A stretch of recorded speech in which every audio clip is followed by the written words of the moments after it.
si Mir Abigail Arvinas at kaya nandito tayo sa E-Park, Apocon, Tagum City. Halina't silipin natin ang mga nakagawi ang mga gawain ng mga Pilipino.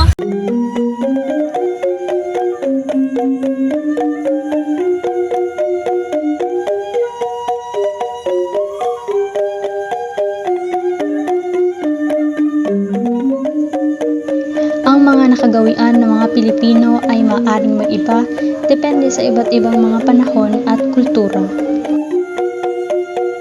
Ang kultura at mga tradisyon ng mga Pilipino ay may malalim na kasaysayan at patuloy na nagbabago sa paglipas ng mga panahon.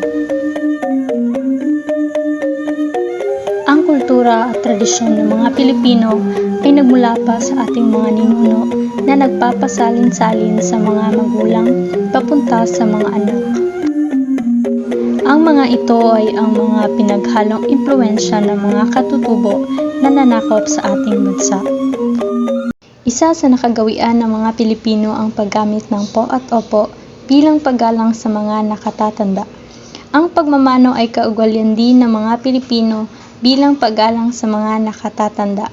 Ito ay ang pagkuha ng kamay ng nakatatanda at paglapat ito sa noo, sabay pagsabi ng mano po. Ang pista naman ay isa sa mga pinakamalaking pagdiriwang na ginugunita bawat taon sa iba't ibang lugar o dako ng Pilipinas.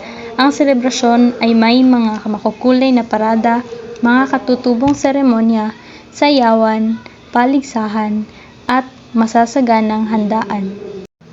Ang bayanihan ay isang katagang Pilipino na nagmula sa salitang bayan na maaaring tumutukoy sa isang komunidad.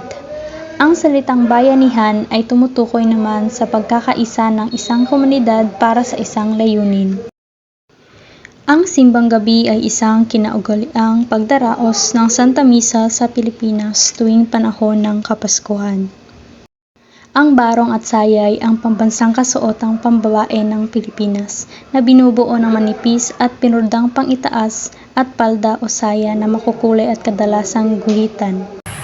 Ilan lamang iyon sa mga halimbawa na nakagawian ng mga Pilipino na hanggang sa ngayon ay ginagawa pa rin. Muli, ako nga pala si Mir Abigail Arvinas at magkita-kita tayo sa susunod na mga vlogs.